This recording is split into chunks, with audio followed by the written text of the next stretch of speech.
Bonjour tout le monde. Écoutez cette petite vidéo juste pour vous dire que je suis hyper surprise.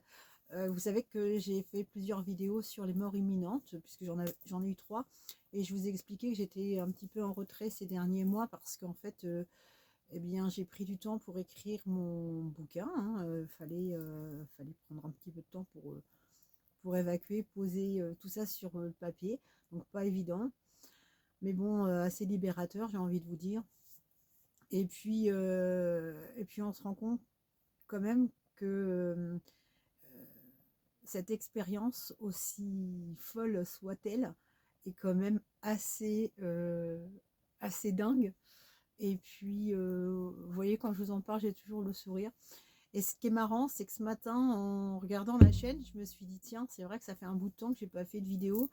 Donc, il va falloir quand même que... Enfin, il va falloir, non, c'est-à-dire que j'ai envie d'en refaire, donc je vais en refaire. Je vais en refaire. Et puis surtout que je me suis rendu compte quand même qu'il y a une personne qui a récupéré en fait mon témoignage et qui l'a mis sur sa chaîne. Alors, je trouvais ça assez dingue parce que je le trouvais même plus sur la mienne. Donc je me dis, wow, quoi. Bon, en même temps, c'est le game, j'ai envie de vous dire. C'est vrai que c'est le jeu. Et puis le but de ces vidéos, c'est quand même de partager, hein, de partager ce qu'on vit. Voilà, pas se sentir seul et puis surtout de porter cette parole-là, hein, d'expliquer que de l'autre côté du voile, il y a autre chose que nous, on ne perçoit pas avec nos sens d'humains coupés de toute, enfin, pas toute émotion, mais en tout cas, on est coupé de beaucoup de choses, hein. On- notre ressenti, nos émotions, nos vibrations, nos intuitions, toutes ces perceptions, voilà, qu'on arrive quand même à ressentir quand on est dans une position un petit peu particulière. On se dit, oh là là, tiens, je le sens pas celui-là, celle-là je la sens pas, c'est un truc bizarre. Et puis voilà, donc c'était assez dingue de se remettre dans ce contexte-là. Donc moi j'ai vraiment adoré. Donc ce livre va arriver, donc bien entendu je vais vous le partager. Je vais vous partager quelques petits moments comme ça, que vous puissiez être avec moi dans cette aventure mystique. Parce que quand même, je me rends compte aujourd'hui que j'ai eu une chance extraordinaire. Donc j'ai eu une chance parce que je suis pas morte. Euh, Même si d'autre côté, c'est vrai que je vous ai expliqué que la mort pour moi est une notion encore complètement différente maintenant. En tout cas, hein, c'est vrai que j'en ai plus peur de la même manière. J'ai peur de laisser ceux que j'aime, j'ai peur de laisser mes proches. Ceux qui regardent peut-être aussi cette vidéo aujourd'hui, je vous aime de tout mon cœur, vous le savez très bien. Mais je suis convaincue que de l'autre côté, je vais en retrouver un pour faire une partie de dame qu'on n'a jamais pu terminer. Je suis convaincue que je vais pouvoir serrer dans mes bras toutes les personnes qui me sont chères et que je n'ai pas pu suffisamment embrasser et entourer de mon amour. Voilà, donc je vous dis avec beaucoup d'émotion parce que c'est vrai que c'est ce qui nous, je vous le disais, moi, c'est ce qui nous rattache, qui nous lie en fait de l'autre côté, c'est ce côté émotionnel, cette émotion qu'on a encore avec le cœur. Moi, je dis toujours hein, que ce qui nous relie, hein, voilà, c'est cet amour, c'est cette vibration. Donc, on vibre haut, comme on dit, on vibre haut, faut vibrer haut, faut vibrer fort, faut pas se laisser atteindre par cette noirceur, cette morosité qu'on veut nous imposer, voilà, dans le quotidien tout le temps. Moi, je ne suis pas vous, mais moi, je suis entourée de gens qui sont hyper happy. Voilà, oui, il y a des hauts, il y a des bas, c'est vrai, mais la vie est une expérience. Alors, je suis bien placée pour en parler, hein, parce que j'ai quand même perdu quasiment toute ma famille. Donc, voilà, on va pas se mentir, hein, je suis passée à travers de certaines maladies aussi. Je sais très bien que c'est des épreuves compliquées, mais il faut quand même réussir à sortir de ce contexte, de cette densité. Moi, c'est ce que j'explique dans ces morts imminentes. C'est cette densité dans laquelle on se retrouve d'un seul coup. On est plongé dans ce corps, dans cette enveloppe charnelle, comme dans un, ouais, dans un costume, vous savez, quand on enfile, alors j'ai pas fait de plongée encore, mais on me l'a proposé, si tu me regardes, Cyril, petit clin d'œil. Mais quand on enfile cette combinaison-là, en fait, vous savez, à l'époque, il y avait des scaphandres où ils étaient complètement... et les armures, voilà, les armures de chevalier. On est dans une enveloppe, dans un costume. Et ce corps est un costume. Pour moi, c'est vraiment un costume. Je fais ça comme ça parce qu'on... Alors, je le respecte, hein. Et vous le savez, je l'ai dit à plusieurs reprises dans mes vidéos. Je respecte ce corps. Ce corps est mon ami, c'est mon amour. Chacune de ces cellules, je les aime, je les kiffe, mais tous les jours. Et j'en prends soin et je leur donne de l'amour. Ça, vous le savez. Je le dis, je le dis, je le redis et je le redirai toujours. Ce corps, merci, merci de me porter tous les jours et de faire en sorte que cette expérience sur Terre soit la plus belle à vivre et que je la vive avec une autonomie extraordinaire. Voilà, j'en ferai des caisses, j'en ferai pendant des heures parce que ce sujet-là me plaît. Voilà, j'exulte, j'adore, j'adore, j'adore. Ce livre, il est complet, vous allez voir, je raconte pardon, des épisodes, des moments de vie complètement dingues parce qu'il a fallu que je reparte un petit peu dans mes souvenirs comme ça parce qu'il n'y a pas que les moments où j'ai quitté mon corps quand je suis sortie de cette enveloppe, petite soit-elle, bon, même si je suis assise, je suis pas grande, je peux vous le dire, mais en tout cas, quand je suis sortie de cette enveloppe-là, les 3 fois, oui, 3 fois, et ben c'est vrai que ça a été des moments complètement délirants, dingues, même si sur le moment on ne s'en rend pas compte parce qu'on a l'impression d'être complètement rentré à la maison. L'expérience extraordinaire et délirante, c'est celle qu'on vit quand on est ici. Ça vous paraît dingue ce que je dis, mais quand on est passé de l'autre côté, on est retourné dans notre normalité. C'était une évidence. On est là, on est là. Autrement. Bon, je ne vais pas m'étendre là-dessus, sinon la vidéo va durer 3 heures. Mais ce que je voulais vous dire, oui, c'est que de ce livre, vous allez voir, enfin vous allez lire, et j'espère peut-être entendre, parce que je vais peut-être faire des audios aussi. Ce bouquin, il est juste dingue, parce que je me suis rendu compte qu'au fur et à mesure, j'ai quand même côtoyé pas mal de paranormal. Donc ça passe par les fantômes qui étaient dans la maison quand on était enfant, euh, aux objets qui se sont déplacés dans la maison au décès de ma mère, aux manifestations aussi sonores que j'ai pu entendre.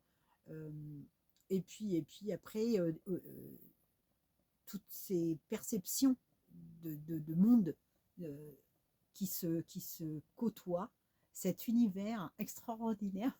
Moi, je dis que c'est extraordinaire parce que, en fin de compte, est-ce que je dois avoir peur de moi maintenant? Non. Est-ce que j'aurais peur de moi après? C'est dommage. Je veux dire, quelque part, on passe de l'autre côté, mais on reste de l'amour, on reste voilà. Enfin, pour moi, il y a quand même une part d'affection, d'authenticité, de reconnaissance de l'autre qui doit perdurer. Donc, ce paranormal-là, pour moi, n'est pas monstrueux en soi.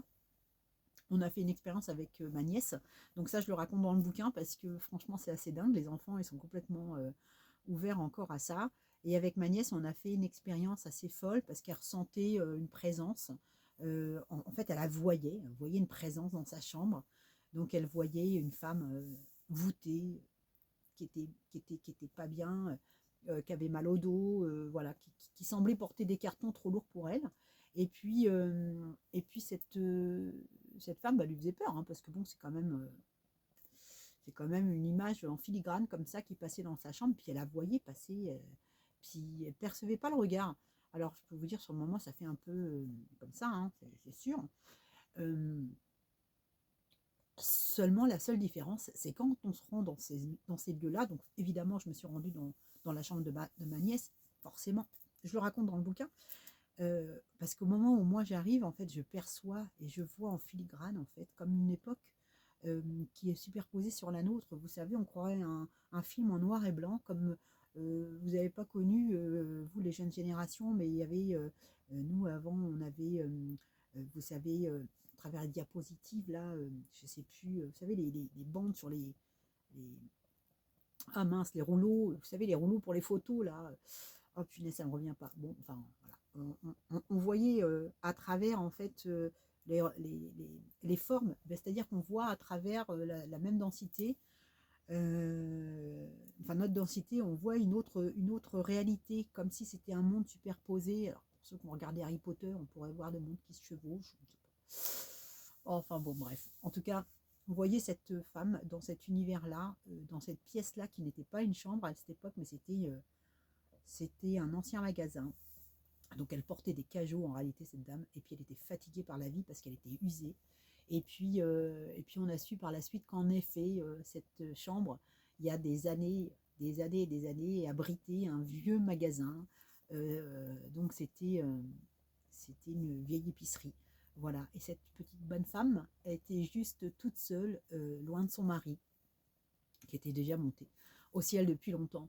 Donc c'est avec les yeux de l'amour que moi je me suis approchée de cette scène-là, et c'est comme ça que je l'ai perçue, parce que faut pas oublier que si vous percevez des êtres ou des sensations comme ça de désincarnés autour de vous, quelque chose qui est, vous sentez pas bien dans une pièce, il y a quelque chose qui se passe, eh bien dites-vous que c'est parce que cette pièce-là vibre quelque chose qui n'est pas qui n'est pas rentré dans l'ordre. Donc, en gros, si cette petite bonne femme se sentait pas bien, elle faisait naître une sorte de malaise dans cet endroit-là. Mais cet endroit-là, en fait, qui était d'ailleurs froid hein, à ce moment-là, cet endroit-là reflète que la vibration de l'être ou de, de l'énergie en fait qui habite ce lieu. Voilà. Donc cette énergie-là étant euh, libérée et demande en fait, c'est un appel. Hein. Si vous ressentez ça à un moment donné, si ça côtoie votre, votre énergie à vous, votre enveloppe, si vous réussissez à percevoir et en fait à être en contact avec cette vibration-là, ça veut dire qu'il y a un appel qui se fait avec vous, qu'avec vous aussi peut-être. Vous êtes médium, vous ressentez quelque chose. Alors, bien sûr, beaucoup d'entre nous, on bloque, on veut pas. On va surtout pas entendre parler de ça. Oh là là, oh là là. On va se faire prendre pour des tarés, pour des dingos. Voilà, donc autant continuer à faire le métro boulot dodo, surtout, oulala, ne pas, ne pas faire de vagues. Moi j'ai envie de vous dire c'est bien, mais c'est aussi bien d'aller explorer un petit peu tout ça et puis d'aller au contact de choses extraordinaires, parce que on rencontre aussi des gens extraordinaires, des situations extraordinaires, et ça nous pousse à l'extraordinaire, parce que nous ne sommes pas que des êtres incarnés, nous sommes au-delà, nous sommes autre chose, nous sommes bien plus que ça, et nous sommes vibrations, émotions, ressentis, on dégage quelque chose, on rayonne, et on est capable d'avoir des méga pouvoirs, mais il faut juste qu'on soit fort, qu'on se donne les moyens de les mettre à disposition de nous, de chacun, parce qu'on fait partie d'un tout. Et quand on se sera libéré, je pense, là je sais je m'emballe, mais quand on se sera, on se sera libéré de tout ce fardeau qu'on a dans cette densité-là, à être dans un roue de hamster, et qu'on pourra être enfin nous-mêmes, eh bien, on se rendra peut-être compte qu'on est des êtres extraordinaires, et puis qu'on a des pouvoirs extraordinaires. Voilà, bon moi je vous fais plein de bisous. C'était juste la petite parenthèse, parce que c'est vrai que j'ai vu ma vidéo de mort imminente partagée sur une autre chaîne. J'ai trouvé ça assez fou. Pardon, je ne me rappelle pas si j'avais mis ça en partage, peut-être. Après, voilà, j'ai pas de soucis, mais je sais qu'elle a été vue des millions de fois. Alors c'est assez dingue. Donc écoutez, c'est quand même qu'il y a de la demande, et puis moi je suis super contente de ça. Écoutez, en tout cas, je vous mettrai au fur et à mesure donc le bouquin, et puis je vous raconterai quelques anecdotes. J'y arrive plus. Ouais, ça commence à être trop long la vidéo. On va s'arrêter là. Et puis entre deux, je continue à faire des petits tirages parce que j'aime bien. Et puis je suis davantage connectée. Euh, c'est des messages qui arrivent, c'est comme ça. En fait, je suis connectée quand je parle avec des gens, des amis, des connaissances, j'entends. Voilà, donc je pense qu'on revient aussi quand on fait des morts imminentes, on revient avec non pas des facultés, parce qu'on les a toujours eues, mais on revient avec, je crois, la clé qui a permis d'ouvrir cette porte-là entre ces mondes. Donc on revient avec, ouais, on revient avec, euh, comment dire, c'est comme des, ouais, c'est comme des révélations au fur et à mesure, en fait. Euh, on te dit, bah c'est bon, ça s'est activé, ça s'est activé, ça s'est activé. C'est comme si les super pouvoirs, on les avait déjà, de guérir. Alors de s'auto-guérir, évidemment, ça j'en parle même pas, parce que, enfin j'en parle même pas. J'en ai parlé hein, dans la vidéo où j'ai été confrontée au cancer du col. Malheureusement, comme beaucoup de femmes, j'ai rencontré ça aussi. Et voilà, donc après, je cherche à convaincre personne, mais voilà, moi, je suis convaincue que notre corps, forcément, les milliards de cellules n'ont pas besoin de nous pour, pour, euh, en tout cas, de notre esprit, de notre âme, pour respirer, pour voir, pour marcher. Voilà, il y a des automatismes qui se font, donc je pense qu'on est capable aussi d'influer sur notre corps beaucoup de choses. Donc, on a une panoplie en réalité de potentialités que nous n'explorons pas, et je suis convaincue que nous devons rester focus sur ce qui nous reste à découvrir et non pas sur ce que nous avons déjà. Voilà. Bon bah écoutez, moi je vous fais des bisous et puis je vous souhaite bonne balade sur YouTube, sur les vidéos, sur ces sujets-là, et puis sur vos prédictions du mois, sur les énergies, et gardez le sourire, gardez la positivité et la positive attitude, comme on dit, parce que je pense qu'on nous impose beaucoup de morosité et il faut surtout pas se laisser embarquer là-dedans. Je vous embrasse bien fort, à bientôt, ciao ciao.